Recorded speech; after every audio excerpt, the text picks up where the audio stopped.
Disney Pixar Monsters, Inc.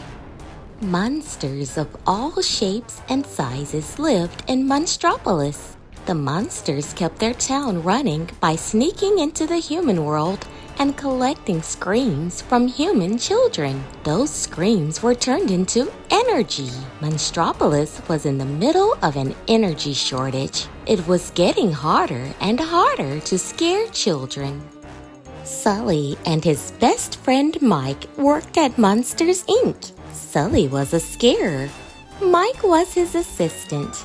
Together, they collected more screams than any other scare team. Randall also worked at Monsters, Inc. He could blend into any background, making himself practically invisible. Randall was the second best scarer at Monsters, Inc. He was always trying sneaky things to gather more screams than Sulley. One day, Randall, Sulley, and the other scarers stood in front of a row of doors ready to start work. Each door would lead them into a different child's bedroom into the human world. May the best monster win, Sulley said to Randall. I plan to, Randall snarled back. Randall worked fast and scared lots of children behind lots of doors. But when Sulley scared all the kids at a slumber party, he set a new scare record. Everyone congratulated him except Randall.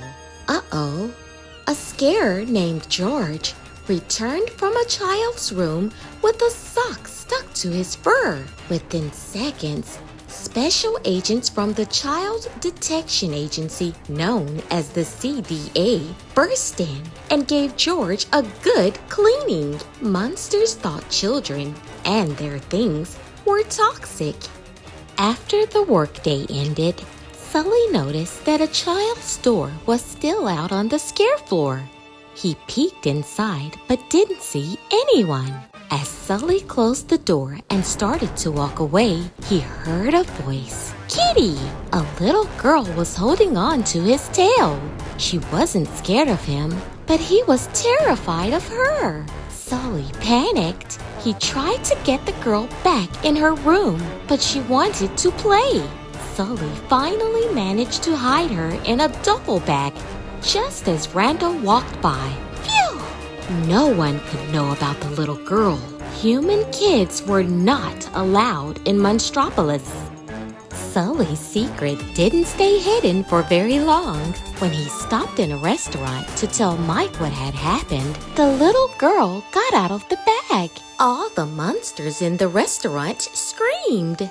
Luckily, Mike and Sulley whisked the girl away before the CDA agents arrived. With no other place to go, Mike and Sulley took the little girl back to their apartment.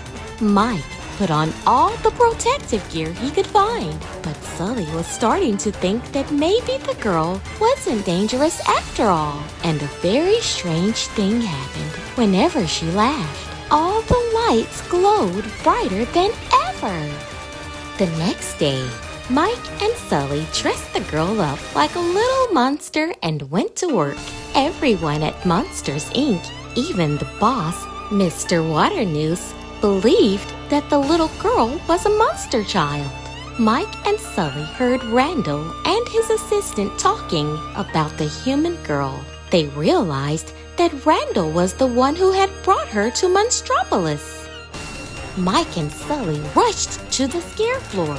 Mike tried to send the girl through the first door he saw, but Sulley stopped him. This isn't Boo's door, Sulley said. Mike was shocked. Sulley had named the kid. Boo wandered away while the two friends argued. As they searched for Boo, Mike and Sulley discovered that Randall had a plan to solve the energy shortage. He was going to use a machine to suck all the screams out of Boo. Sulley ran to tell Mr. Waternoose what Randall was up to. But Mr. Waternoose took Boo and pushed Mike and Sulley through a one-way door into the human world. Waternoose was in on Randall's wicked scheme. The monsters ended up on a snowy mountaintop. Mike was furious with Sulley for getting them banished to the human world. But Sulley was worried about Boo. He quickly made a sled and sped down the mountain to a nearby village. Soon, he found a kid's bedroom door and raced back into the monster world. Sulley arrived at Monsters Inc. just in time. Boo was already attached to Randall's machine. Sulley smashed the machine and ran off with Boo. Mr. Waternoose ordered Randall to get the girl back. After a wild chase, Sulley, Mike, and Boo escaped from Randall.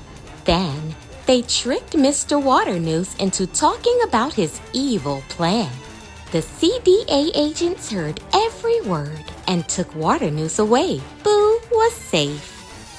Mike had Boo's door waiting on the scare floor. Sulley carried Boo into her room and tucked her into her bed. "Nothing's coming to scare you anymore," he said to the little girl. "Goodbye, Boo." Sulley became the new boss at Monsters Inc. Thanks to Boo, he had discovered that children's laughs created even more energy than their screams. Instead of scaring kids, the monsters showed up in their bedrooms and told them jokes. Mike quickly became one of the company's top laugh collectors. The monsters were happy because their city had all the energy it needed. The children were happy because they weren't being scared at night anymore. And Sulley was happy because he could visit Boo whenever he liked. Thanks for